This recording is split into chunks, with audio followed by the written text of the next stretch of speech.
श्रीमद् भगवद गीता अध्याय संख्या 2 श्लोक संख्या 48 से आगे तक। 48वां श्लोक पढ़ता हूँ। योगस्तु कुरु कर्माणि संगम त्यक्त्वा धनंजय सिद्धि असिद्धयो मम भक्त्वा समत्वं योग उच्यते।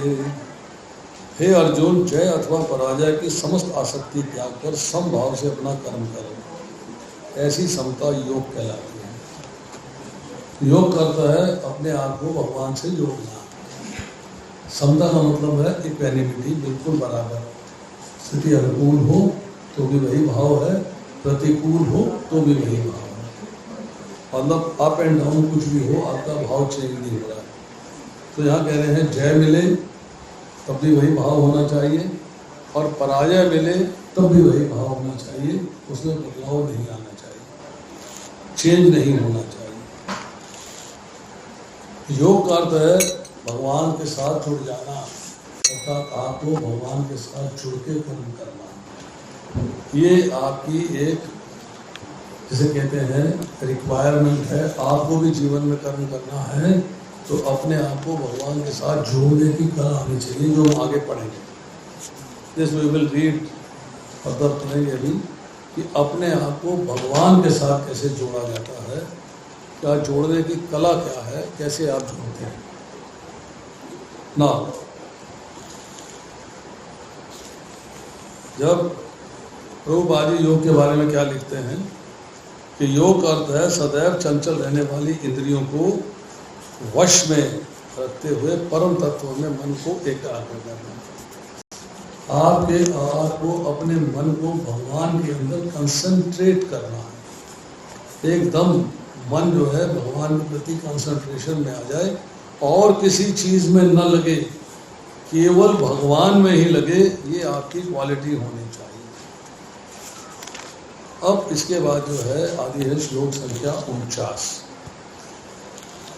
दोरे रही अवरम कर्मा बुद्धि योगा धनंजय बुद्धो शरणम अवंच कृपना फल हे तवा। हे धनंजय, भक्ति के द्वारा समस्त घृत कर्मों से दूर रहो और उसी भाव से भगवान की शरण ग्रहण करो।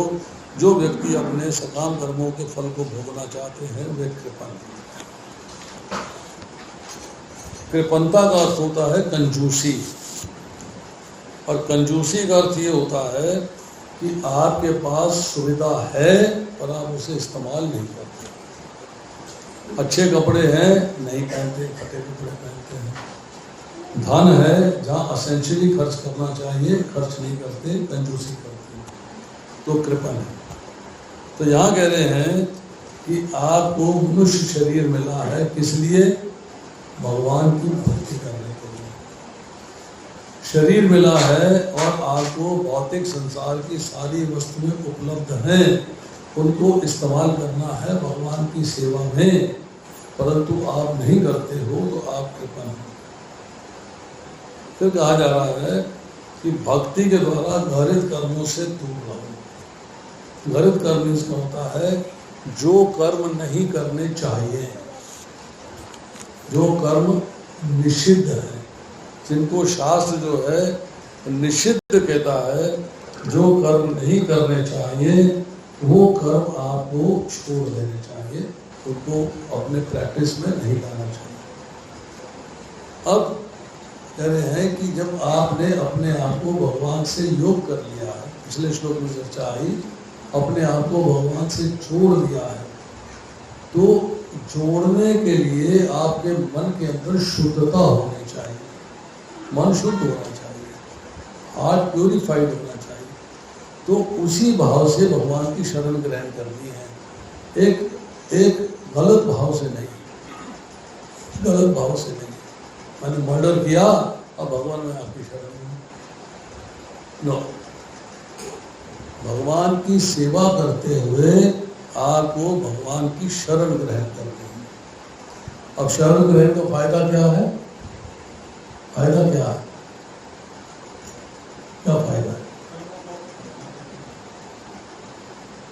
पिस्टल लगा दी, हैंड्स अप, हाथ कर, पिस्टल छाती पे करेंगे।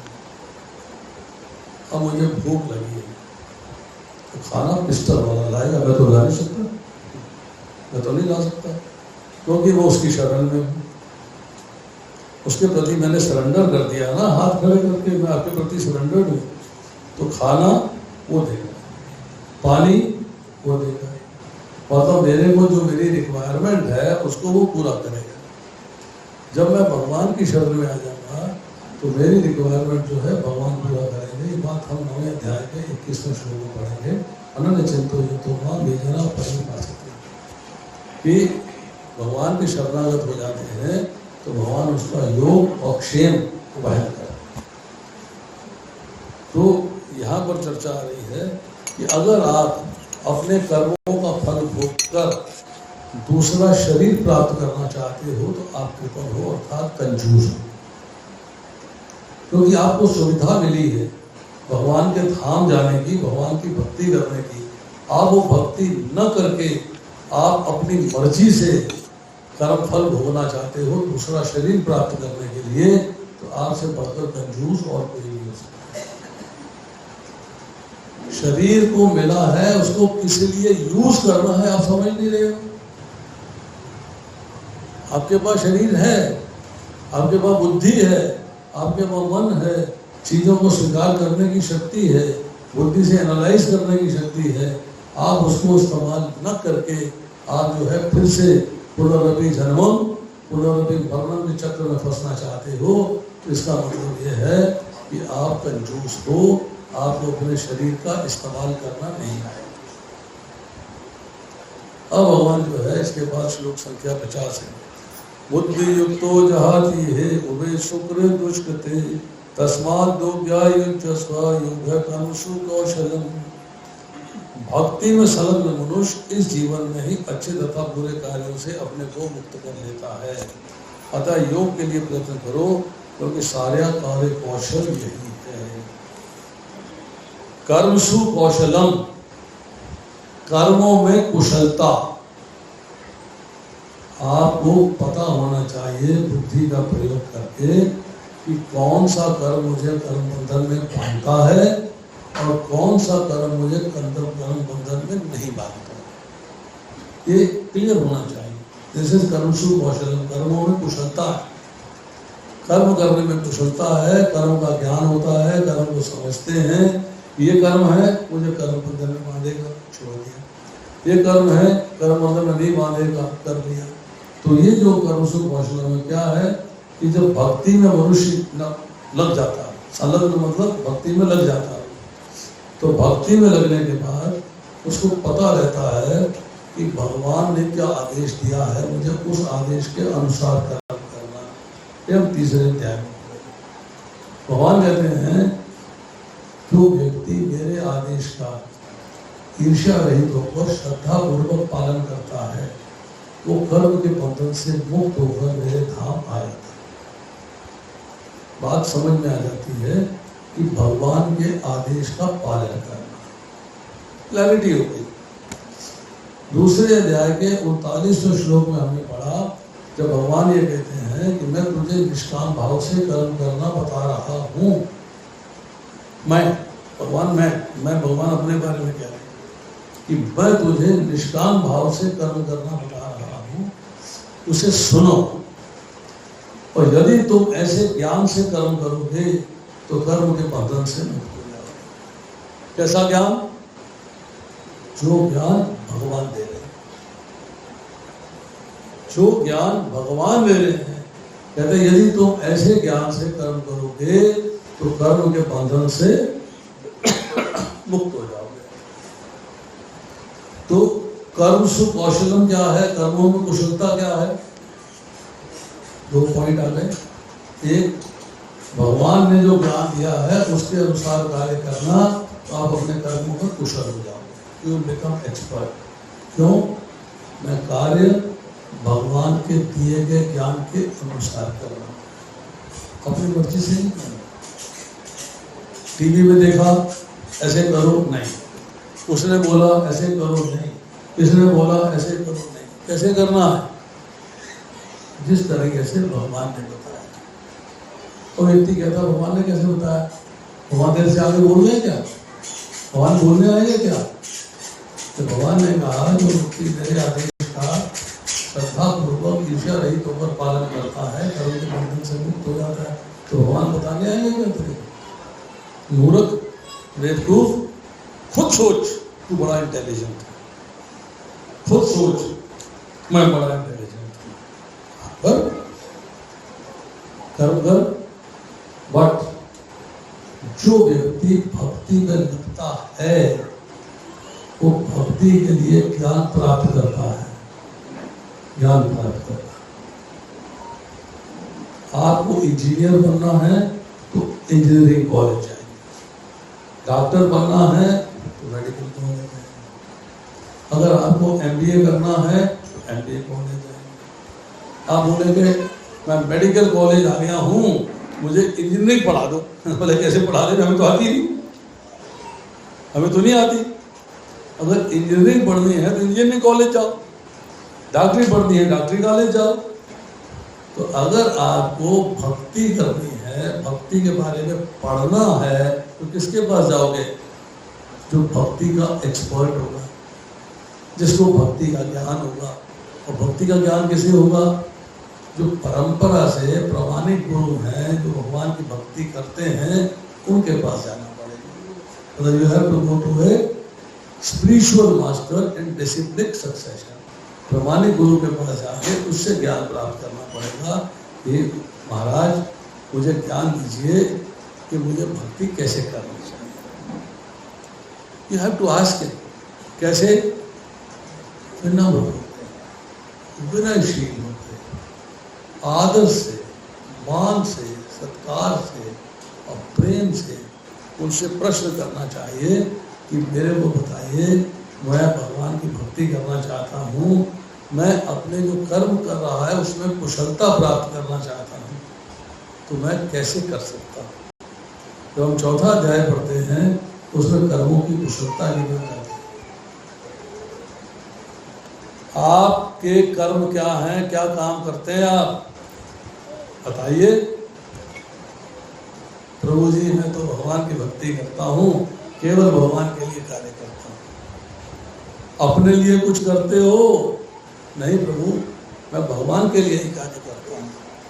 मतलब आप अकर्म करते हैं। चौथे अध्याय के 18वें श्लोक में, 16वें, 17वें, 18वें श्लोक में आप पढ़ेंगे। आप क्या करते हैं? अकर्म। अकर्म मतलब कार्य जो अपनी प्रसन्नता के लिए न करके भगवान की प्रसन्नता के लिए किया जाए, मैं वो कार्य करता हूँ। तो आपके कर्म क्या हुए? अकर्म हो गए। कर्म कहाँ रहे? अपने लिए तो कुछ करते ही नहीं, किसके लिए करते हैं? भगवान के लिए। तो मेरे सारे कर्म अकर्म हो गए। मैंने प्रश्न किया, सौरभ प्रभु आप अकर्म करते हो क्या? बोले मैं अकर्म ही करता हूँ और कुछ करता ही नहीं। कर्म करते हो? नहीं। क्यों? मैं तो केवल अकर्म करता हूँ, केवल भगवान की प्रसन्नता के लिए कार्य, और कुछ कार्य करता ही नहीं। तो कर्म में अकर्म को देखना, अकर्म में कर्म को देखना। मैं तो कर्म ही भगवान के लिए करता हूँ, अपने लिए करता नहीं। और यही कर्मों की कुशलता। तो श्लोक में कहा जा रहा है कि भक्ति में संलग्न मनुष्य इस जीवन में ही अच्छे तथा बुरे कार्यों से अपने आप को मुक्त कर लेता। अब अच्छा कार्य क्या है? फिलांथ्रोपिक एक्टिविटीज़ हैं, गुरुद्वारा बना देना, ये अपना धर्मशाला बनवा देनी, भंडारा लगा देना, अनाथालय बनवा देना, अंत महाविद्यालय बनवा देना, ऐसे कार्य करना। बोले मैं तो नहीं करता। क्यों नहीं करते भाई? इतना अच्छा काम करना चाहिए, वैसा मैं नहीं करता। क्यों नहीं करते? कि अगर मैं ये कार्य करूँगा तो पुण्य फल होगा, अच्छा कार्य है ये, पुण्य फल होगा तो भोगने के लिए शरीर चाहिए, तब भी भोगने के लिए शरीर चाहिए। और अगर मैंने कोई कार्य पाप का किया है तब भी भोगने के लिए शरीर चाहिए। मुझे शरीर तो चाहिए नहीं, आई डोंट वांट इट। तो जब आप भक्ति में लगते हो, केवल भगवान के लिए कार्य करते हो, तो आप अच्छे और बुरे कार्य दोनों में भेद समझ के दोनों से छुटकारा पा लेते हो। तब कार्य करते हो केवल कृष्ण के लिए और किसी के लिए नहीं। अब आप जो है इसी जीवन में आप अच्छे तथा बुरे कार्यों से अपने को मुक्त कर लेते हो। मुझे गलत कार्य करना नहीं है, मुझे शरीर नहीं भोगना है, पुण्य का कार्य करना नहीं है, तो मुझे शरीर नहीं भोगना है, दोनों से मुक्त कर लिया। अतः योग के लिए प्रयत्न करो कि अपने आप को भगवान से जोड़ने का प्रयत्न करो। अब उसमें भेद है, मिठाई लेके आए, फल लेके आए, फूल लेके आए, फल मिठाई लेके आ गए, राधा श्याम सुंदर के आगे अर्पित किया, हाथ जोड़ के खड़े हुए, भगवान आपने बड़ी कृपा करी दर्शन देने का, मेरी एक प्रार्थना क्या है, तो मेरे बच्चे का IIT में एडमिशन हो जाए, बस ऐसी कृपा कर दीजिए। आप भगवान को ड्यूटी पे लगा रहे आप ड्यूटी करिए जी, मेरे बच्चे का दाखला कराइए। आप भगवान के पास कामना लेके गए, सकाम कर्म योग है ये, वो नहीं चाहिए आपको। सकाम कर्म योग नहीं चाहिए आपको, चाहिए निष्काम कर्म योग, कि भगवान के पास आप फल लाए, फूल लाए, भंडारा लाए, स्पॉन्सरशिप लाए, और भगवान से प्रार्थना करी कि हे भगवान, आपकी बड़ी कृपा है, आपने मुझे दर्शन दिए हैं, अब मुझे अपनी सेवा में लगाए।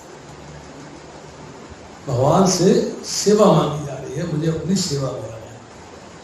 उनसे कुछ सुख संपत्ति घर आवे, कष्ट मिटे तन का, वो नहीं चाहते हैं, वो नहीं require, that you don't want. तो कर्मसु कौशलम में क्या है कि आपके कर्मों में कुशलता वो चाहिए कि जिससे भौतिक फल ना प्राप्त हो, भोगने के लिए शरीर ना मिले। तो अच्छे और बुरे कर्म दोनों को त्यागना होगा, जिससे कि आपको उनका फल स्वरूप शरीर की प्राप्ति ना हो। क्योंकि यही बात दूसरे अध्याय के 47वें श्लोक में भगवान कहते हैं, कर्मण्यवाधिकारस्ते मां फलेषु कदाचन मां कर्मफल हेतु भूम संग तस्य कर्म, कि तू कोई ऐसा कार्य ना कर जिसके कारण तुझे शरीर भोगना पड़े। अब हम आते हैं श्लोक संख्या 51। कर्मजम बुद्धि युक्ता ही फलम त्यक्त्वा मनीषा जन्म बंध विनिर्मुक्ता पदम गच्छन्ति अनामयम्। इस तरह भगवत भक्ति में लगे रहकर बड़े बड़े ऋषि मुनि एवं भक्तगण अपने आप को इस भौतिक संसार के कर्म के फलों से मुक्त कर लेते हैं और इस प्रकार जन्म मृत्यु के चक्र से छूट जाते हैं और भगवान के पास जाकर उस अवस्था को प्राप्त करते हैं जो समस्त दुखों से परे है। एक शब्द है आमय। आमय का अर्थ होता है दुख, कष्ट, तकलीफ, परेशानी, चिंता। अनामय मतलब जहाँ दुख नहीं है, कष्ट नहीं है, चिंता नहीं है, परेशानी नहीं है, किसी प्रकार का कोई कष्ट नहीं। तो यहाँ चर्चा आ रही है, जब कर्मों में कुशलता प्राप्त कर ली आपने, तो कर्मों की कुशलता को आगे कंटिन्यू करते हैं। कैसे प्राप्त होगी? भगवत भक्ति में लगे रहते हैं। क्या कहा जाता है, भक्ति में संलग्न मनुष्य, फिर यहाँ भक्ति की चर्चा आ रही है। इस तरह भगवत भक्ति में लगे रहकर बड़े बड़े मुनि एवं ऋषिगण तथा भक्तगण अपने आप को भौतिक संसार में कर्म के फलों से मुक्त कर लेते हैं। कर्म के फलों से मुक्ति प्राप्त करनी है तो उसका रास्ता है केवल भगवान की भक्ति। आपके इस भौतिक संसार में बंधन में कारण क्या है? आपके भौतिक संसार को छोड़ के भगवान के धाम जाने में बाधक क्या है? What is the obstacle? Obstacle क्या है? कौन सी ऐसी चीज है जो आपको भगवान के धाम जाने से रोकती है? क्या है?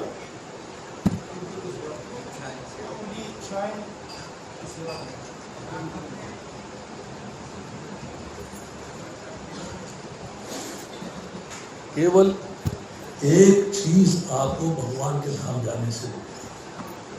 हम उसके ओरिजिन की बात नहीं कर रहे, हम रिजल्ट की बात कर रहे हैं, कॉज की बात नहीं कर रहे, इफेक्ट की बात कर रहे हैं।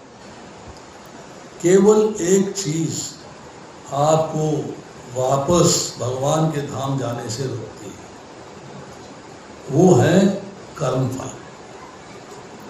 क्योंकि कर्मफल होंगे तो भोगने को शरीर चाहिए। कर्म फल नहीं है, बिल्कुल जीरो हो गए, कोई फल नहीं है। मैंने किसी कर्म फल की जनरेशन नहीं करी है, रचना नहीं करी है, मैंने केवल भगवान की भक्ति करी है। और भगवान की भक्ति कैसे करी है? भगवान के आदेश के अनुसार। भगवान चौथे अध्याय के 37वें श्लोक में कहते हैं कि जिस तरह अग्नि समस्त प्रकार के ईंधन को जला के भस्म कर देती है, उसी तरह से ये ज्ञान रूपी अग्नि, ये जो पढ़ रहे हैं हम, ये ज्ञान रूपी अग्नि जीव के समस्त कर्म फलों को जला के भस्म कर देती है। अगर आपको अपने कर्म फलों को जला के भस्म करना है तो रास्ता क्या है? भगवान के आदेश के अनुसार भगवान की सेवा करनी, बस, और कुछ नहीं। अब आपके कर्म फल जब रहे ही नहीं तो मन, बुद्धि, अहंकार जो आपके कर्म फलों के साथ भगवान के धाम में न जाके दूसरे शरीर में जाने थे, उनको शरीर प्राप्त ही नहीं होगा। भगवान के धाम आप जो है मन, बुद्धि, अहंकार, सूक्ष्म इंद्रियां लेके नहीं जा सकते। और वो कब जाती हैं साथ में दूसरे शरीर में? जब आपके कर्म फल होते हैं। तो भगवान के धाम जाने में बाधक क्या है?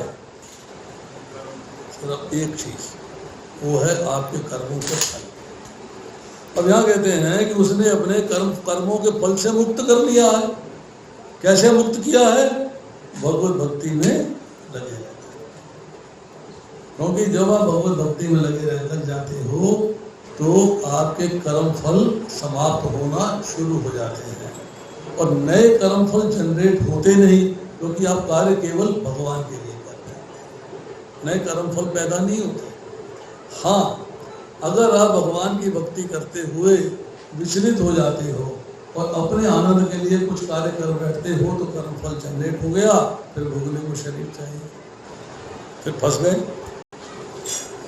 तो कर्म बंधन से मुक्त होने का रास्ता क्या है? कि कर्म फल जनरेट ना, एक ही मार्ग है और वो मार्ग कर्म फल जनरेट ना हो, भगवत भक्ति का। तो श्लोक कह रहा है कि इस तरह भगवत भक्ति में लगे रहकर बड़े बड़े ऋषि मुनि अथवा भक्तगण अपने आप को भौतिक संसार में कर्म के फलों से मुक्त करें। कर्म के फल से मुक्त होने के लिए रास्ता है भगवत भक्ति। और जब कर्म के फल से मुक्त हो जाते हैं तो आपको भगवान के धाम जाना है, और भगवान के धाम जाएंगे तो जन्म मृत्यु का चक्र समाप्त हो गया। जन्म मृत्यु का चक्र तो होगा नहीं। जन्म मृत्यु का चक्र कब होता है? जब आप दूसरा शरीर धारण करते हो और अब आप भगवान के पास जाके उस अवस्था को प्राप्त करते हैं जो समस्त दुखों से परे है। क्योंकि भगवान का धाम जो है चिंतामणि धाम, जहाँ आपकी सारी इच्छाएं पूर्ण होती हैं, सब इच्छाएं पूर्ण होती हैं। आप डिजायर करिए तो पूर्ण होगी। हाँ, हमने प्रथम बार एक गलत डिजायर कर ली कि हम भगवान के समान उस संसार के अंदर, आध्यात्मिक संसार के अंदर बनना चाहते हैं कि जैसे भगवान भोग रहे हैं ऐसे हम एंजॉय करेंगे, जैसे भगवान एंजॉय कर रहे हैं ऐसे हम एंजॉय करेंगे। तो उसका इलाज क्या है? योग माया कहती है भाई यहाँ तो एक ही है भोक्ता, भोक्ता राम यज्ञ तपसाम सर्वलोक ईश्वर। हाँ, एक ही भोक्ता है और वो है श्री कृष्ण। अगर तुम्हें भोक्ता बनना है उनकी तरह तो तुम दूसरे धाम चले जाओ, वहाँ तुम्हारे को फुल लिबर्टी है, तुम्हें इंडिपेंडेंस ऑफ फ्री विल दी जा रही है। अब धरती में जाओ, मृत्यु लोक में जाओ और भोक्ता बनो, जैसे मर्जी आनंद प्राप्त करो। अब आती है श्लोक संख्या 52। यदा ते मोह कलिलम बुद्धि बुद्धमय विमर्शति तदा गत्ता अपि निर्वेदम श्रोतस्य श्रोतस्य च। तुम्हारी बुद्धि मोह रूपी सघन मन को पार कर जाएगी तो तुम सुने हुए तथा सुनने योग्य सब के प्रति अन्य मनस्क हो जाओगे। अन्य मनस्क का अर्थ क्या होता है? इनडिफरेंट। वैराग्य, उससे आपका कंसर्न नहीं रहेगा। No I don't want it, मुझे नहीं चाहिए भाई। अन्य मनसक का मतलब है सुना पर नहीं सुना, देखा पर नहीं देखा, आप उसकी तरफ आपका ध्यान नहीं रहेगा। तो जब तुम्हारी बुद्धि मोह रूपी सघन वन को पार कर जाएगी, आपकी बुद्धि ने जो जो जो ये मोह है, ये मेरा है, ये मेरा है, ये मेरा परिवार है, मेरा घर है, मेरा बिजनेस है, मेरा सब कुछ है, आपका इनके प्रति जो मोह है, उसको बोला है कि एक वन के समान है। जैसे जंगल में जो है असंख्य चीज़ें होती हैं, ऐसे मन के अंदर भी मोह की असंख्य चीज़ें हैं। पर जब तुम्हारी बुद्धि इस मोह के सघन वन को पार कर जाएगी, मतलब अब आपका जो कंसर्न है वो इसके साथ नहीं रहेगा। संसार में रहते हुए संसार से निर्लिप्त हो जाना, अट्रैक्शन नहीं। कैसे? जैसे पानी के अंदर कमल का फूल होता है परंतु ऊपर रहता है, पानी से लिप्त नहीं होता है। आप कभी जाके कमल का पत्ता देखिएगा, अच्छा जो कमल होगा उसका पत्ता होगा वो फ्लैट नहीं होगा, थोड़ा सा उठा हुआ होगा। और उसमें कभी आप पानी की एक बूंद डालिए और बूंद फिसल के नीचे आ जाएगी। मुझे भी नहीं मालूम था कि कमल का पत्ता ऐसा होता है। मैंने उसको देखा तुंगभद्रा नदी के किनारे, जहाँ शबरी का आश्रम है। शबरी को जानते हैं सब लोग, भगवान राम को जूठे बेर खिलाती थी। जहाँ शबरी का आश्रम है वहाँ एक सरोवर है, उसमें सफ़ेद और गुलाबी कमल होते हैं। सफ़ेद कमल हमने नहीं देखे पहली बार। उसमें जो पत्ता है वो ऐसे फ्लैट नहीं होता, थोड़ा ऐसे होता है। तो हमने जो पानी लिया, पत्ते पे डाला, खड़क से नहीं, जैसे कि पारा होता है ना, पारा कहीं डालो तो पारा फिसल के चला जाता है, तो ये पत्ता फिसला निकल गया, पानी फंसा निकल गया। तो कहते हैं कि जिस तरह जो है कमल का फूल पानी में रहता हुआ पानी से लिप्त नहीं होता, ऊपर रहता है, इसी तरह आपको इस भौतिक संसार में रहते हुए भौतिक संसार से लिप्त नहीं होना, अलिप्त रहना। भौतिक संसार की रिसोर्सेज को भगवान की सेवा के लिए यूज करना है। जो आवश्यक है भौतिक संसार की वस्तु अभी आवश्यक है, उसको यूज कर रहे हैं। इससे लिप्त नहीं होना, इससे डांस नहीं करना, इससे जो है डीजे नहीं चलाना है, इससे जो है फिल्मी गाने चला के डांस नहीं करना। इसको यूज करना है भगवान की सेवा के लिए। तो हमारी लिप्तता जो है वो ये है कि हमको जो चीज़ें भक्ति के लिए आवश्यक हैं वो तो करनी है, और जो भक्ति के लिए अनावश्यक है उनको छोड़ देना। यही जो है युक्त वैराग्य है। जब युक्त वैराग्य की चर्चा करते हैं उसका अर्थ ये है कि जो चीज़ें भगवान की सेवा के लिए आवश्यक हैं उनका इस्तेमाल किया जाए, और जो भगवान की सेवा के लिए आवश्यक नहीं है उनको छोड़ दिया जाए। अब यहाँ पर जो है 52वें श्लोक में दो शब्द आए हैं, श्रुत और श्रोतव्य। श्रुत का मतलब है आप इस लोक का, श्रोतव्य का मतलब है परलोक का। मतलब आपको इस लोक की भी चिंता नहीं करनी है क्योंकि आप भगवान की भक्ति में लगे हैं, और परलोक की भी चिंता नहीं रहेगी क्योंकि आपको धाम मिलना है, आपको भौतिक संसार में लौट के नहीं आना। तो you are absolutely clear in your mind कि मुझे क्या करना है और क्या नहीं करना।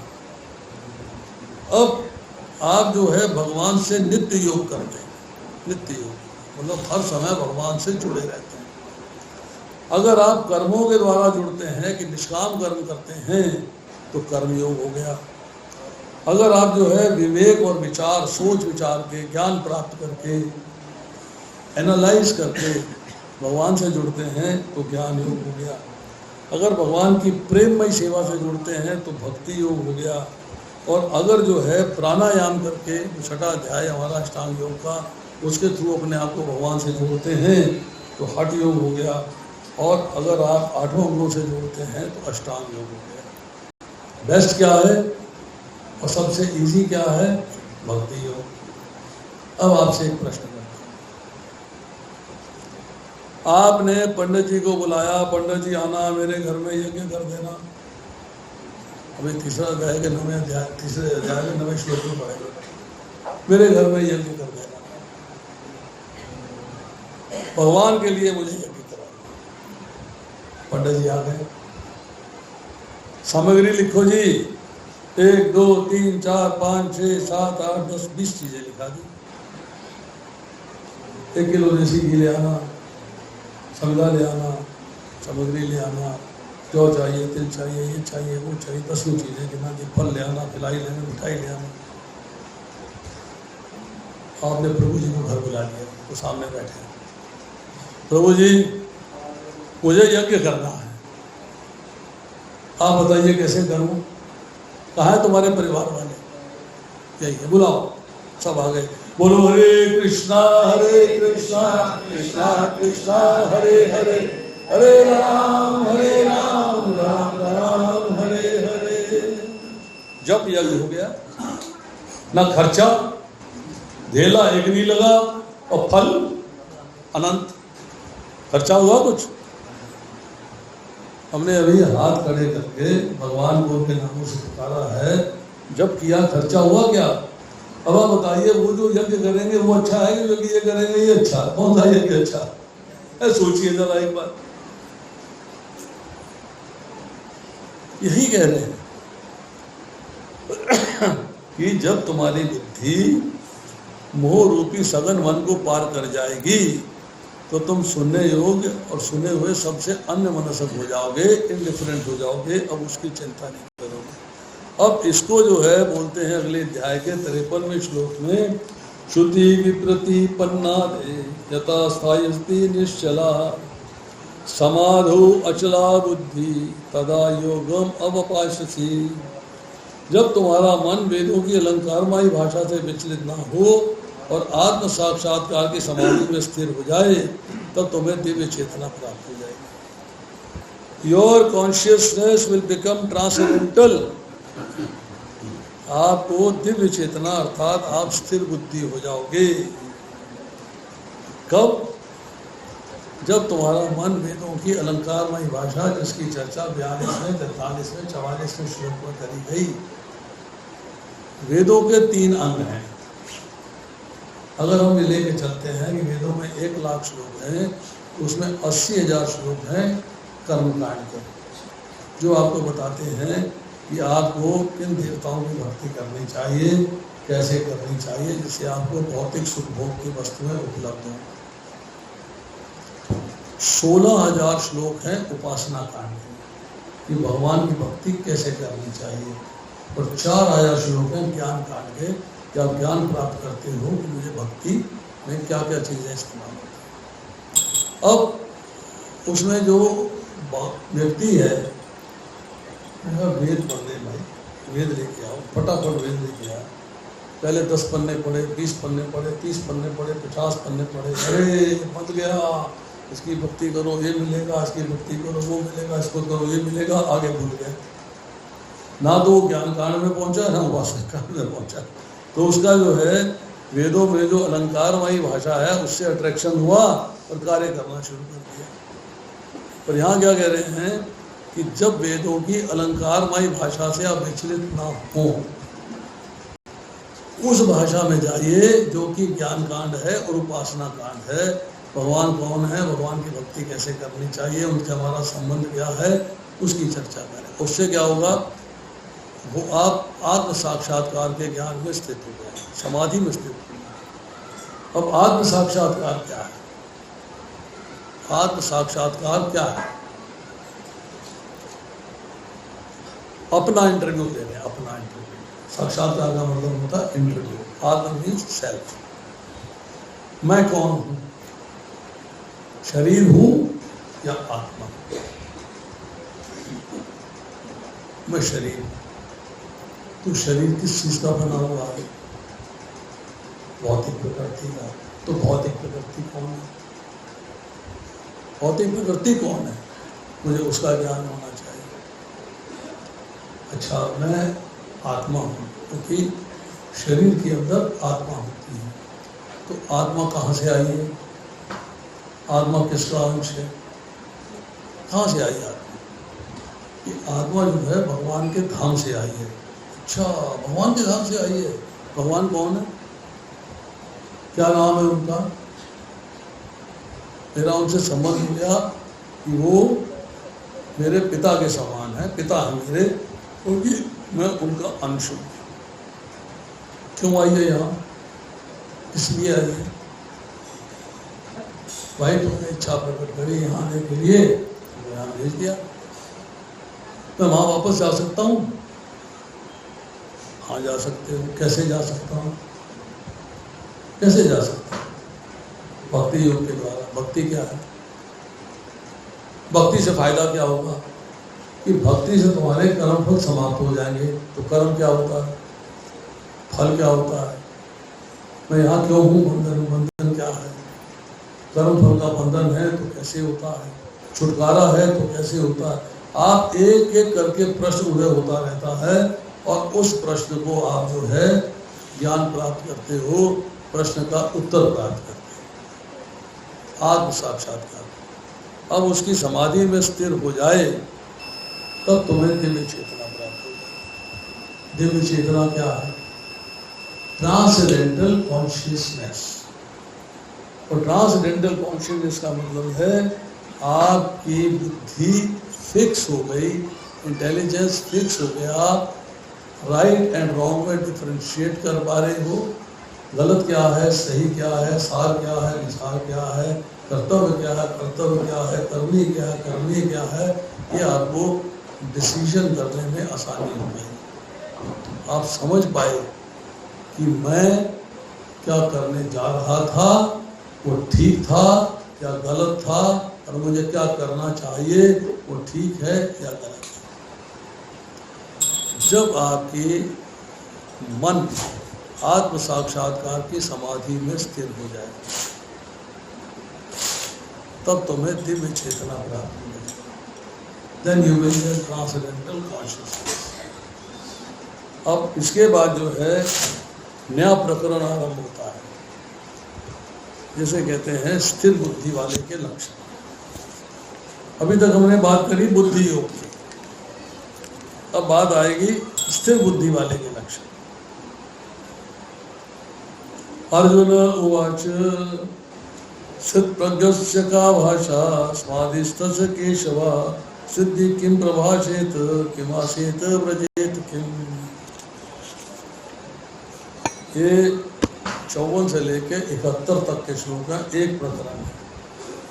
1.5 घंटे का समय हो तो इनको समाप्त किया जा सकता है। We can finish it out। Arjun ने कहा, हे कृष्ण, अध्यात्म लीन चेतना वाले व्यक्ति अर्थात स्थिर प्रज्ञ के क्या लक्षण हैं? वह कैसे बोलता है? उसकी भाषा क्या है? वह किस तरह बैठता है और किस तरह चलता है? अब बड़ी टेढ़ी सिचुएशन है।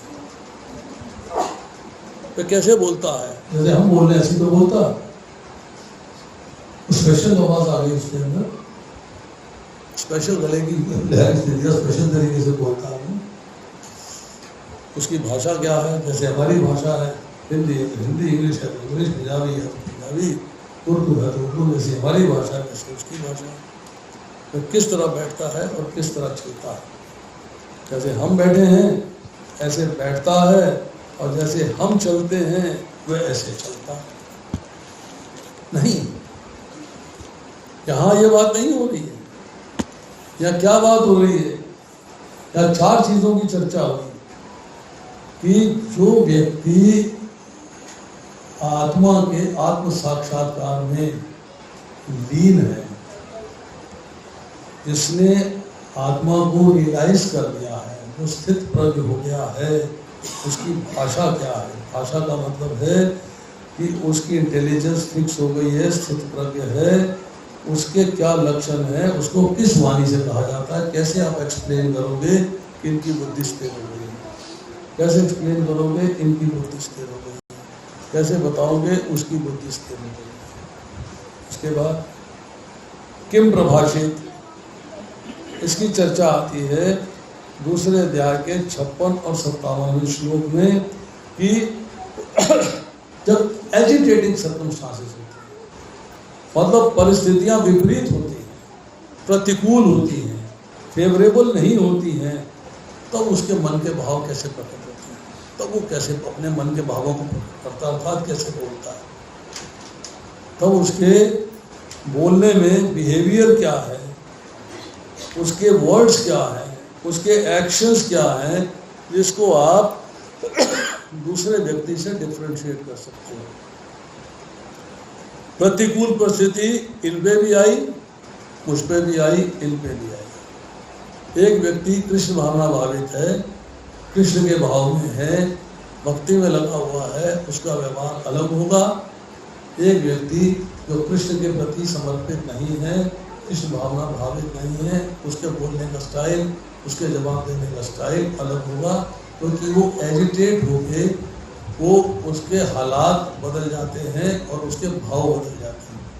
और जो कृष्ण भावना भावित है तो उसके भाव नहीं बदलते हैं, उसकी इंटेलिजेंस फिक्स रहती है।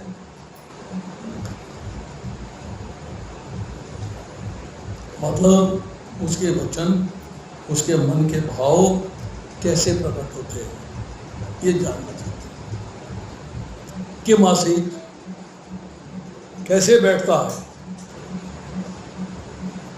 कैसे बैठता है, मतलब इस संसार में वो कैसे रहता है। इस संसार में भक्त जो है, ये भक्त की चर्चा हो रही है, जो कृष्ण भावना भावित है, जिसने आत्म साक्षात कर लिया है, ये उसकी चर्चा हो रही है कि इस संसार में वो कैसे रहता है। मतलब अपनी इंद्रियों को इंद्रिय विषयों के पास जाने से कैसे रोकता है।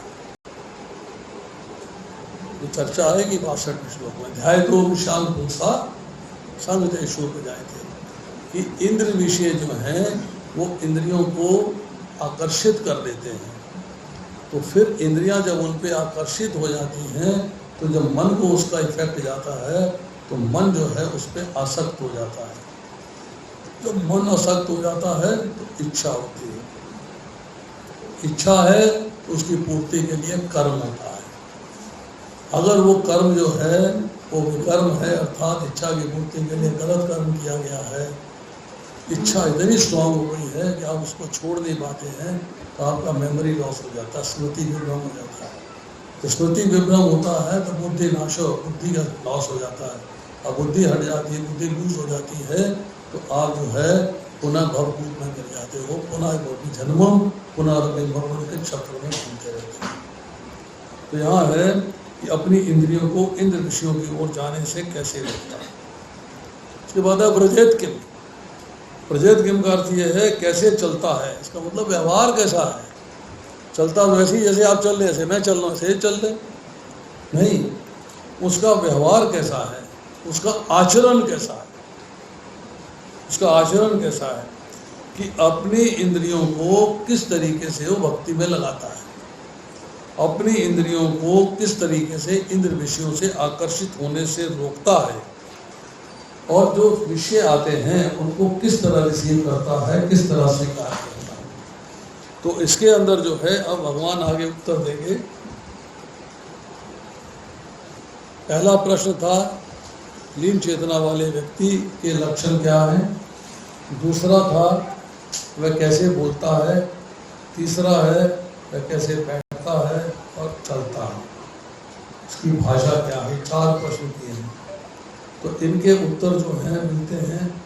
कैसे बोलता है 56वें 57वें श्लोक में, किस तरह बैठता है 58 से 63वें श्लोक में, और किस तरह चलता है 64 से लेकर 71वें श्लोक में।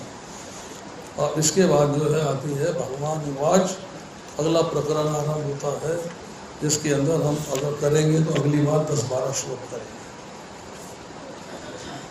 आज इतना ही। किसी का कोई प्रश्न है तो पूछ सकते हैं।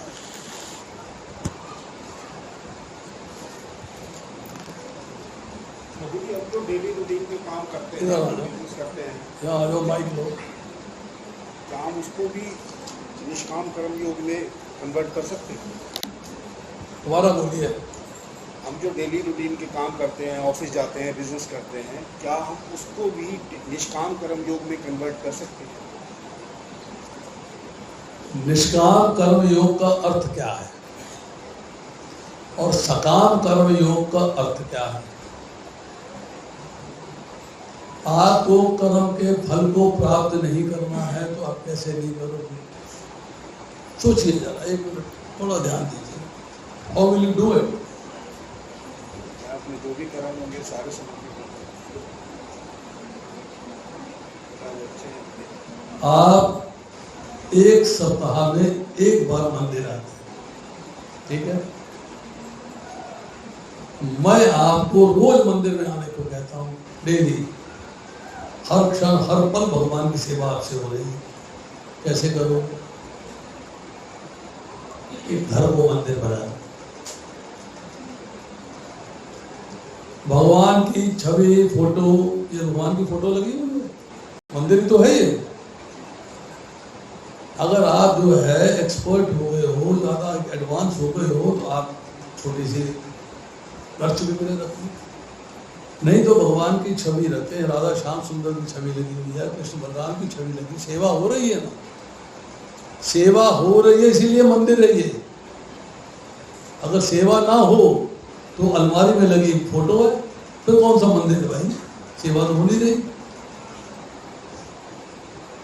किसी ने मुझसे पूछा कि अक्षरधाम जाओगे? मैंने कहा नहीं। मैंने क्यों? मैंने कहा अक्षरधाम में भगवान की सेवा ही नहीं होती, वहाँ तो उसको कपड़े पहना रखे हैं पत्थर के, पेंट करके। अरे यहाँ तो भैया सुबह इतना, आज इतने सुंदर वस्त्र हैं, मेरी आंखें नहीं हटी इसके ऊपर। किसने किसने पहनाए हैं? उस जाने श्रृंगार किसने किया?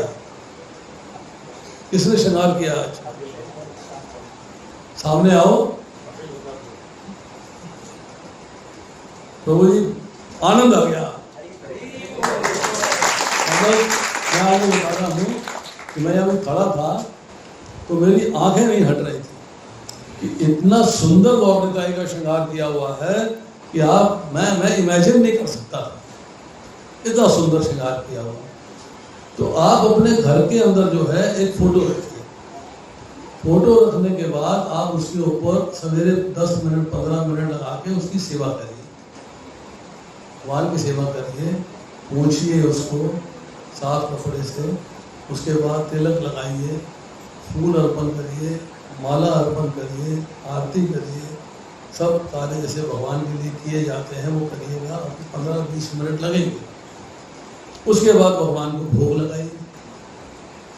जब भगवान को भोग लगेगा तो आपका घर जो है घर न रह के भगवान का मंदिर हो जाएगा,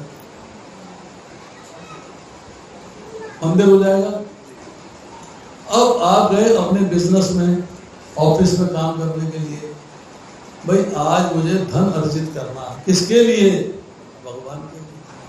मेरे घर में जो रहते हैं भगवान के भक्त हैं, मैंने भगवान को भोग लगाना है। अब सब्जी लेने गए किसके लिए? भगवान का भोग बनाने के लिए। राशन लेने गए किसके लिए? भगवान का भोग बनाने के लिए। आपने जो भी कार्य किया किसके लिए किया? भगवान के लिए।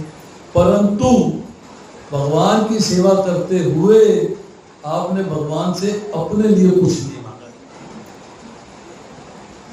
सकाम कर्म नहीं किया कि भगवान देखो आपको भोग लगा दिया ना, हाँ लगा दिया, वेरी गुड वेरी गुड, अच्छा तो मेरे बच्चे को पास करा दो ना।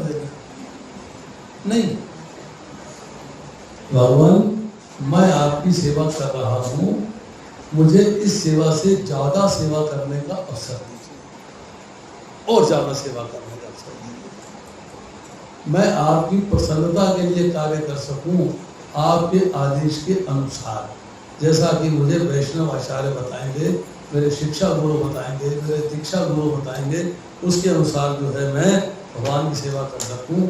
मुझे आपकी सेवा चाहिए, अपने लिए कुछ नहीं चाहिए। तो सारी सेवा जो भगवान की कर रहे हैं, जो आप नौकरी कर रहे हैं, फैक्ट्री जा रहे हैं, बिजनेस में जा रहे हैं, सारा का सारा निष्काम कर्म हो गया। एवरीथिंग, क्योंकि आपने अपने लिए कामना ही नहीं करी। नो डिजायर फॉर योरसेल्फ, आपकी अपनी कामना नहीं है। मैं आपसे एक सवाल करता हूँ, एक प्रश्न है मेरा। नेहा माता जी को पता है, उनको मैंने उत्तर दिया हुआ है, उन्होंने उसमें सुना हुआ है ऑनलाइन लेक्चर में। सचिन को भी पता है, सपना को भी पता होगा, ये ऑनलाइन लेक्चर में आती है। मुक्ति और भक्ति में कौन सी चीज श्रेष्ठ है, कौन सी बढ़िया है? मुक्ति बढ़िया है या भक्ति बढ़िया है? क्या बढ़िया, क्या चाहते हो आप? What do you want? आप मुक्ति चाहते हो कि भक्ति चाहते हो? क्यों चाहते हो? रीजन चाहिए, रीजन क्यों चाहते हो आप? भक्ति करेंगे तभी मुक्ति मिलेगी। नहीं, that is not the reason.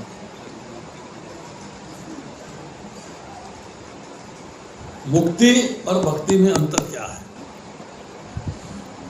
बताइए प्रभु। मुक्ति जगह का नाम है, भक्ति उस तक पहुंचने का सवाल नहीं, वो रास्ता है, वो नहीं प्रभु नहीं, भेद है, सूक्ष्म सा भेद है, पर बहुत इंपॉर्टेंट भेद है। मुझे भक्ति चाहिए या मुझे भक्ति करनी है, कौन सा शब्द ठीक है? भक्ति चाहना होती है कि भक्ति करनी होती है? क्या करते हैं आप? भक्ति चाहते हैं क्या? मुक्ति करनी होती है या मुक्ति चाहते हैं आप? क्या करते हैं? चाहते। मुक्ति के अंदर आप भगवान से चाहते हैं कि हे भगवान मुझे मुक्ति प्रदान कीजिए, आपके धाम में आ सकूं। मुक्ति में लेना है। भक्ति में मैं आपके प्रति समर्पित हूं, देना है। मुक्ति में लेना है और भक्ति में देना है। तो कौन सी चीज बेटर है? मैं भगवान के प्रति शरणागत हो गया, मैंने अपना मन बुद्धि शरीर से इंकार सब भगवान को समर्पित कर दिया। जैसा आप रखो वैसा मैं रहूं, मैं आपकी भक्ति करूंगा। मुक्ति में क्या है? मुझे मुक्ति दे दो, दीजिए ना मुक्ति। मुक्ति में लेना है और भक्ति में देना है। भगवान आपको देते हैं, भगवान ने अपने आप को बदल दिया। 3 शब्द हैं जो आपकी वजह से भगवान के नाम बने। 3 चीजें आपने दिए भगवान को, आपकी वजह से भगवान वैसे बने। किसका कसूर है? आपका कसूर, आपका। कौन से शब्द है? पतित पावन। आप पतित हुए तो भगवान पतित पावन बने आपके उद्धार करने के लिए। आप पतित नहीं होते, भगवान पतित पावन नहीं कहलाते। क्या जरूरत थी? पतित कौन हुआ? हम। इच्छा करते, भोगने की इच्छा करते। आप दीनहीन हो गए, दीनहीन, कुछ नहीं है, सब सत्यानाश हुआ पड़ा। भगवान आपकी रक्षा करने के लिए दीनानाथ हो गए, दीन नायक हो गए, दीन बंधु हो गए। आपके लिए हुए ना, और तो किसी के लिए नहीं हुए। किसके लिए हुए? दीन बंधु किसके हुए? आपके। दीन नायक किसके हुए? आपके लिए। दीनानाथ किसके लिए हुए? आपके लिए। अब आपने भक्ति कर ली, समझ में आ गई भक्ति करनी चाहिए, भगवान आपकी भक्ति करो। अब आप भक्ति करे तो भक्त बन गए, तो भगवान भक्त वत्सल हो गए। भगवान भक्ति करने के बाद भक्त वत्सल हो गए। कभी बैठ के रियलाइज करिए कि मेरा भगवान के साथ संबंध क्या है और क्या मैं उसे निभा रहा हूं, क्या मैं निभा रहा हूं। भगवान कहते हैं 8वें अध्याय के अंदर, अनन्य चेता सत्तम यो माम स्मृति नित्य चाह तस्य अयम स्वरूप पाथा नित्य युक्तस्य योग। अनन्य चेता, तेरे चिंतन में मेरे सिवाय और कोई नहीं होना चाहिए। तेरे चिंतन में मेरे सिवाय और कोई नहीं होना चाहिए।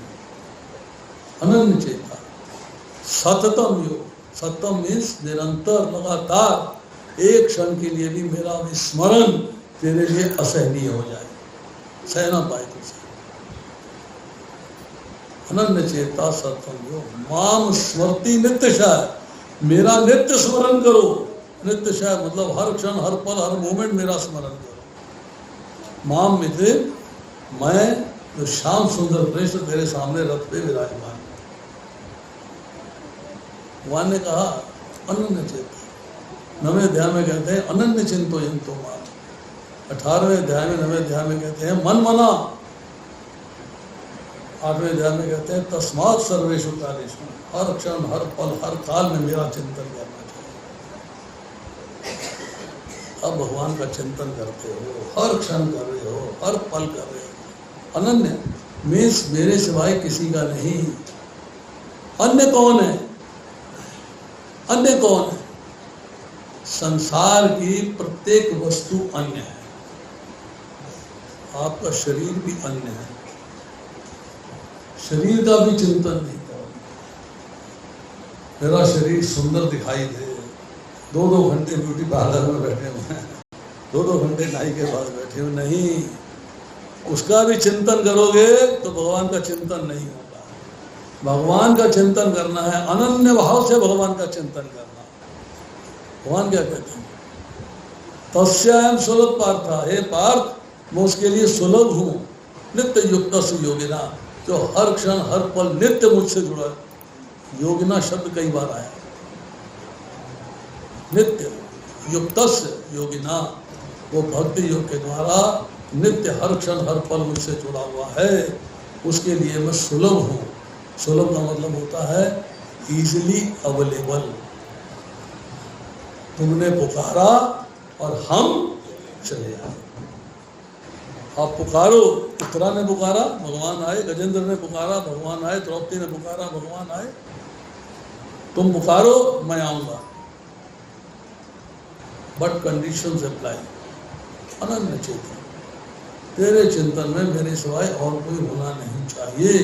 उस तरह द्रौपदी ने धोती को पकड़ लिया दोनों हाथों से, दांतों से पकड़ लिया, अपने आप को उसने कहा, अपना चिंतन कर रही थी, मैं अपने आप को बचा लूंगी। भगवान नहीं आए।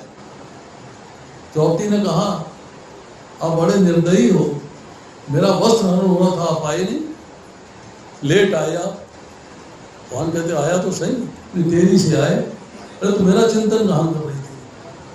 तूने अपने 5 पतियों का चिंतन किया, नहीं बनी बात। तूने पिता मैं द्रोणाचार्य का चिंतन किया, नहीं बनी बात। तूने राजा का चिंतन किया, नहीं बनी बात। तूने सारे सभासदों का चिंतन किया, नहीं बनी बात। तूने अपने दोनों हाथों से धोती पकड़ ली, नहीं बनी बात। तूने दांतों से धोती पकड़ ली, नहीं बनी बात। तूने एक हाथ से धोती छोड़ दी, नहीं बनी बात। तूने दोनों हाथ से धोती छोड़ के मुझे पुकारा, हे गोपेश, हे गोपिका कांत, हे द्वारकाधीश, रक्षाम रक्षाम रक्षाम, रक्षा करिए, रक्षा करिए, रक्षा करिए। मैं आया, आए तो लेट नहीं आया। मैं तेरे पास था, मैं सर्वत्र हूं, हम प्रेजेंट एवरीवेयर। मैं तेरे पास था, पर इन जन्म चक्षुओं से तो मुझे देख नहीं सकती थी। तेरे भाव किसके प्रति थे? मेरे प्रति नहीं थे। तेरा चिंतन किसके प्रति था? मेरे प्रति नहीं था। अगर तेरा चिंतन मेरे प्रति होता, मैं भी प्रकट हो जाता। तो तूने किसको पुकारा? द्वारकाधीश को। हे गोपेश, हे गोपिकाकांत, हे द्वारकाधीश, हे द्वारकावासिन, तूने किसको पुकारा? द्वारकाधीश को। अरे मैं यहाँ खड़ा था, तू द्वारकाधीश को पुकार रही है। मैं द्वारका गया, द्वारका से लौट के आया, इसलिए देरी हो गई। मजाक कर रहे हैं, द्रौपदी के साथ मजाक कर रहे हैं, इसलिए मुझे देरी हो गई। आप चिंतन करिए, भगवान आएंगे, किसी ना किसी रूप में आएंगे। मैं उस दिन था, अभी आज समय नहीं है, वरना मैं आपको कहानी सुनाता कि भगवान कैसे आते हैं। अभी 5 मिनट लग जाएंगे, 8-10 हो गए हैं, आपके प्रसाद का टाइम हो गया है। तो फिर कभी सुनाएंगे आपको कि भगवान मैंने प्रत्यक्ष भगवान की उपस्थिति महसूस करी है। अब कैसे करी है, किस रूप में करी है, ये एक अलग स्टोरी है, ये बताएंगे कभी आपको, फिर आएंगे तो फिर बताएंगे, आज समय नहीं है। प्रभु जी बैठे हैं सामने।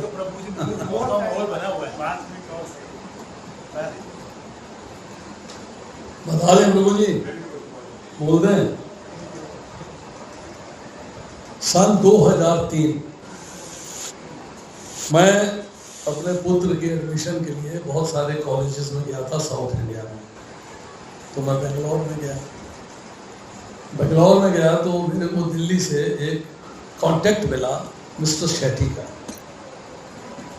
उनसे मिल लेना, वो आपकी हेल्प कर देंगे। मैंने कहा ठीक है। मैं जिनके यहाँ ठहरा था, मैंने वहाँ से शेट्टी साहब को फ़ोन किया। कोई 41 साल का शेट्टी आ गया मेरे पास, वेरी स्मार्ट मैन। तो मैंने उससे कहा, कॉलेज की बात हुई, मुझे कॉलेज में दिखाया, सब कुछ किया। मैंने उससे कहा वो ऐसा है कि मेरा मन जो है तिरुपति बालाजी जाने का है, तो कैसे दर्शन हो सकते हैं उनके, और तो नंबर लगता है, भीड़ होती है वगैरह वगैरह, बहुत सारी प्रॉब्लम्स होती हैं, कैसे कर सकते हैं। तो कहने लगा you don't worry, I will manage. मैंने कहा कैसे मैनेज करोगे? मैं आपको एक नंबर देता हूँ, श्रीनिवास रेड्डी, आप उससे जाके मिलना कीजिए बैंक में, वो आपको वीआईपी दर्शन करा देंगे। तो बढ़िया बात हो गई भाई, वीआईपी दर्शन हो जाएंगे, सो नाइस, और मामला ही सॉल्व हो गया। हमने संडे को सवेरे टैक्सी करी, मैं, मेरी वाइफ और मेरा बेटा, हम तीनों बैठे, और टैक्सी जो है हमारी तिरुपति बालाजी की ओर चलती, तो 250 किलोमीटर थे। टैक्सी वाले ने टैक्सी रोक दी, बोला जी यहाँ से टिकट ले लीजिए। संडे का दिन था। मैंने कहा टिकट लेनी पड़ती है? बोला हाँ टिकट ले लीजिएगा, यहाँ से टिकट मिल जाएगी। मैं टिकट वाले के पास गया, वो बैरिकेड ऐसे वो घूम के, पाइप लगे हुए थे, वहाँ तक पहुँचा। तो उसने कहा कितना का टिकट चाहिए? 40, 50, 60? तो मैंने कहा 60 है तो जी आप, कितना टिकट चाहिए? मैंने कहा 3, बाकी 2 कहाँ हैं? तो गाड़ी में बैठे, लेके आओ। अच्छा भाई, फिर वापस गया, गाड़ी से उनको लेके आया। उसने कहा अपना हाथ आगे करिए, मैंने हाथ आगे कर दिया। यहाँ एक प्लास्टिक का बैंड लगा दिया, उसमें टाइम था मंगलवार सुबह 7:15 बजे आपको वहाँ पे प्रस्तुत होना, पहुँचना। संडे का दिन 11:30 बजे का टाइम सुबह का है। हमारे पास ना तो रात में रुकने के लिए वस्त्र थे, ना मंडे के लिए वस्त्र थे, ना ट्यूसडे के लिए वस्त्र थे। हम तो बस एक जोड़ा धोती कुर्ता का ले गए थे, एक जोड़ा अंडर गारमेंट्स का ले गए थे। वहाँ चले गए थे, वहाँ जाके नहाएंगे, स्नान करेंगे, कपड़े बदलेंगे, दर्शन करेंगे, आ जाएंगे वापस। बहुत समस्या हुई, मन एकदम टूट गया, कैसे दर्शन हो गए। चलो भी गाड़ी ऊपर, 22 किलोमीटर है ऊपर जमीन से तिरुपति हिल्स, 22 किलोमीटर। उन दिनों मोबाइल में रोमिंग नहीं होती थी। एक आइडिया ने रोमिंग निकाली थी पहली बार, मैं आइडिया का सिम ले गया था। फोन किया, मैंने विजया बैंक बिल्डिंग पहुंचा, वो कहते श्रीनिवास रेड्डी रिटायर हो चुका है, यहाँ नहीं है, जाइए आप। उसने तो मेरे को नंबर दिया है, उसने मेरे को नाम भी दिया है, ये क्या होगा? मैंने फ़ोन किया, एक लेडी बोली, मैंने उसको बोला कि मैं श्रीनिवास रेड्डी से मिलना चाहता हूँ, तिरुमला। मैंने कहा I want to speak to Srinivas Reddy, Tirumala. मैंने फिर बोला I want to speak to Srinivas Reddy, Tirumala. इसको कुछ आता ही नहीं, तिरुमला तिरुमला करे जा रही है। मैंने फ़ोन बंद कर दिया। अरे भैया तिरुमला क्या है, हमारी समझ में नहीं आ रहा, हमने फ़ोन बंद कर दिया। अब हमने जो है अपना देखा कि एक बहुत लंबी लाइन लगी हुई है। हमने पूछा ये लाइन क्या है? बोला यहाँ 100 रुपये का टिकट है, वो 60 वाले से जल्दी आता है। हमने कहा 100 का टिकट ले लेते हैं, उसको छोड़ो, वेस्ट हो गया कोई बात नहीं, 100 का टिकट लेते हैं। तो हमारा वाइफ जो है, जैसे हमारा आते होती हैं, तो थोड़ा सा फंस के ना लेडीज़ की लाइन में खड़ी हो गई। 5-1 मिनट खड़ी, 2-3 नंबर आगे गई, तो पुलिस लोगों ने शोर डाल दिया, पुलिस वाला आया और तेलुगु में चीख पुकार करके उनको बाहर निकाल दिया। हम मैं और मेरा बेटा दूर खड़े थे, वो यहाँ लाइन में थी, हम वहाँ खड़े थे जहाँ वो ध्रुवबाजी की फोटो। लेकिन यहाँ तो बड़ा बुरा हाल है, तो दर्शन ना होते। श्रीनिवास रेड्डी है नहीं, लाइन है नहीं, पैसे हैं, मतलब 2 दिन रुकना पड़ेगा, 2 दिन के बाद दर्शन होंगे। मैंने कहा ठीक है भैया, कर लेंगे, देखी जाएगी। थोड़ी देर के बाद वो फिर लाइन में घुस गई और फिर 2-3 मिनट के बाद, 5 मिनट के बाद फिर पुलिस वाला आया, फिर निकाल दिया। तो मैंने कहा देखो भाई, ऐसा है कि चलते हैं इस्कॉन टेम्पल, वहाँ चल के सोते हैं, दर्शन करते हैं, प्रसाद पाते हैं और फिर देखी जाएगी क्या होता है। टैक्सी वाले के पास पहुंचे, वहाँ शोर डाल रहा है, वीआईपी दर्शन, वीआईपी दर्शन, वीआईपी दर्शन, 1000, 1000, 1000। मन में एकदम भाव आया यार, 3000 दो, दर्शन करो, वापस चलो, एक दिन रुकेंगे तभी तो होटल का खर्चा आएगा, चलो दर्शन करके चलते हैं। पता नहीं क्या हुआ मन को, हमने कहा नहीं वीआईपी दर्शन नहीं करने, अब रूटीन मिली है, यही दर्शन करके चलो। हमने छोड़ दिया, टैक्सी वाले को पकड़ा, नीचे आ गए, अपना इस्कॉन टेम्पल पहुंचे।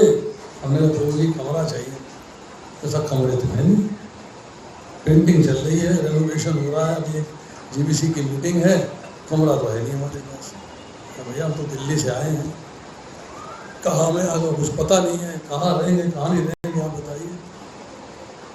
आप ऐसा करिए, ज्योति लॉज चले जाइए, मैं ड्राइवर को समझा देता हूँ, तो आपको ज्योति लॉज ले जाएगा। आपको जो है 500 का कमरा है, 400 में मिल जाएगा, आप रह जाइए वहाँ पे। हमने कहा अच्छा भैया कोई बात नहीं, जो दे रहे हो वही ठीक है। हम ज्योति लॉज पहुँच गए, प्रसाद पा लिया वहाँ पे, एकादशी प्रसाद था उस दिन, प्रसाद पा लिया, कीर्तन किया दोपहर में सब, और हम ज्योति लॉज में जाके बेड के ऊपर फ्लैट होकर सो गए, बेहोश, कोई होश नहीं। 4 बजे दरवाजे पे खट खट खट खट खट खट, 4 o'clock, 2:30 बजे हम पहुंचे हैं, 4 बजे खटखट हो गया। एक 14 वर्ष का लड़का, सांवला रंग, निक्कर और ऐसी टी-शर्ट पहने हुए, बोला प्रभु जी आपका फोन है। क्या मेरा फोन तो मेरी जेब में है, मेरा फोन कहाँ से है? रिसेप्शन पे फोन है आपका। मैंने कहा विदेश, मतलब मेरे लिए तो विदेश ही था, जहाँ मैं तिरुपति बालाजी में ना किसी को जानूँ ना पहचानूँ, और रिसेप्शन में मेरा फ़ोन कैसे आ रहा है, वेरी सरप्राइजिंग। जब आप चलिए, आपका फ़ोन वहाँ वेट कर रहा। मैं वहाँ पहुँचा, लड़का मेरे को रास्ता दिखाते हुए ले गया रिसेप्शन पे। मैंने फ़ोन उठाया, सर श्रीनिवास रेड्डी बोलता। भाई तू कहाँ से प्रकट हो गया श्रीनिवास रेड्डी? वो भी लैंडलाइन फोन पे, होटल ज्योति लॉज में। 5 बजे आपका दर्शन है, आप तुरंत आइए। 4 बजे का टाइम है, 5 बजे दर्शन है, 22 किलोमीटर ऊपर जाना है और 3 लोगों को नहाना है, तैयार होना है। कैसे होगा? मैंने कहा प्रभु जी 5 बजे तो नहीं आ सकता, 6 बजे तक आ सकता हूँ। आधा घंटा ड्राइविंग है, आधा घंटा 3 लोगों को चाहिए, तो 6 बज जाएंगे। अब टैक्सी नहीं है, टैक्सी को बोला था 6 बजे आना, टैक्सी वाला चला गया। तो मैं अभी बातें कर ही रहा था, तो मैंने देखा कि दूर एक सिल्वर कलर की गाड़ी खड़ी है, जो जैसी हम लेके आए थे। मैंने उस लड़के से बोला, मैंने कहा वो जो गाड़ी खड़ी है उसके ड्राइवर को गाड़ी समेत ला सकते हो वहाँ से? अभी दूर था, ले आऊँगा। लिया गाड़ी, लिया, हमारी गाड़ी थी। मैंने बोलिए कि चलना 5 बजे, दर्शन करने हैं, अभी हमारे दर्शन है। वो लड़का जो है उसके बाद हमको दिखाई दे गया, डिसअपियर। हमें नहीं पता वो कौन था कौन नहीं था। हम तैयार हुए, ऊपर पहुँचे, एक झूला है जिसमें 1000 दीपक जलते हैं, शस्त्र अलंकार दर्शन कहते हैं उसको। उत्सव मूर्ति आई, हाथियों पे सवार, कीर्तन चल रहा है, मृदंग मृदंग ढोल झांझ वाँझ सब बज रहे, बहुत बढ़िया प्रोग्राम था। वो आए, आरती हुई, हमको उन्होंने ऊंची जगह बिठा दिया था, हम वहाँ बैठे, हमको नारियल दिया, ब्लाउज का कपड़ा दिया, उसमें मिश्री थी, कुछ और सौंफ थी, इलायची थी, सब कुछ था। और उसके बाद हमें दर्शन के लिए ले गए। वहाँ पे वो जो 3 लोगों ने टिकट खरीदी थी नीचे, जो हम नहीं लिए थे उन्होंने ली थी, वो झगड़ा कर रहे थे, अंदर नहीं जाने दिया गया। वहाँ श्रीनिवास रेड्डी था, अंगूठा लगाया, स्कैन हुआ, हम अंदर। अब तिरुपति बालाजी में दर्शन करने गए हम, जाते ही दर्शन किए, दंडवत। एक वॉलंटियर ने हमारी कॉलर से पकड़ा और हमें खड़ा कर दिया। वो अरे प्रभु देखने तो दो, दर्शन तो करने दो, अभी तो हमने दंडवत किया है, दर्शन तो करने दो। No time no time no time, वो हमें अरे बड़ी परेशानी हो गई थी, क्या हो रहा है। हम थोड़ा दूर साइड में खड़े हो गए, हमने अच्छे तरीके से दर्शन कर लिए और हम वहाँ से बाहर आ गए। 7:45 बजे रात को हम दर्शन करके प्रसाद पाके बाहर थे अपनी कार में। 7:45 बजे हम वहाँ से चले हैं, उसको पैसे दिए श्रीनिवास रेड्डी को, और 1 बजे हम अपने जिसके यहाँ रुके हुए थे बेंगलोर में, उनके यहाँ पहुँच गए।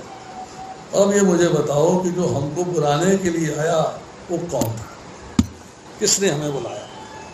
एक आपके अंदर एक स्ट्रॉन्ग डिजायर थी कि मुझे भगवान के दर्शन करने हैं,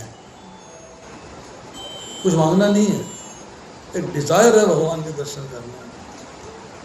वो सांवले रंग का बालक हमें बुलाने के लिए आया।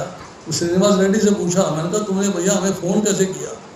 कहता जी मैंने जो है आपके लिए 1000 रुपये का टिकट लिया हुआ था, आप कहीं मिले नहीं। मैं दोपहर में आपके लिए गेस्ट हाउस में रूम बुक करने गया था, आप ठहर पाओगे वहाँ पे, आप आए नहीं, मुझे दिखाई दिए नहीं। फिर मैंने घर फ़ोन किया, उसने कहा एक वो दिल्ली से कोई डॉक्टर आया हुआ है, तुम्हें पूछ रहा है। तो मैंने उसको बोला तिरुमला तिरुमला, मैंने उसको बोला तिरुमला बोल रही थी तेरी भाई भैया, तिरुमला क्या है। कहता है तिरुपति हिल्स हैं, इनको तिरुमला कहते हैं, इसके ऊपर तिरुपति जी विराजमान है, वो तिरुमला को, तिरुपति हिल्स को तिरुमला कहते हैं। कहता फिर मैंने जो है बेंगलोर फ़ोन किया शेट्टी को, शेट्टी तो था नहीं, चला गया हुआ था उडुपी। फिर उसकी मदर ने मेरे को बताया कि वो बता रहा था कि दिल्ली में इस्कॉन से डिवोटी आया हुआ। फिर मैं इस्कॉन टेम्पल गया, वहाँ मैंने पता किया, उन्होंने बताया कि हमने उसको जो है ज्योति लॉज में ठहराया। फिर उन्होंने ज्योति लॉज का नंबर लेके आपको फ़ोन किया। ऐसे कृष्ण बुलाते हैं आप, ऐसे बुलाते हैं। 2 दिन का टाइम था और कृष्णा ने अरेंज किया कि हम 1 दिन में दर्शन करके वापस आए, सेम डे को रिटर्न लाए। ऐसी घटनाएं मेरे साथ और भी हुई हैं, बाकी फिर कभी सुनाएंगे आपको। बट आपके पास एक स्ट्रॉन्ग डिज़ायर होनी चाहिए, स्ट्रॉन्ग डिज़ायर, और कृष्ण कृपा होनी चाहिए।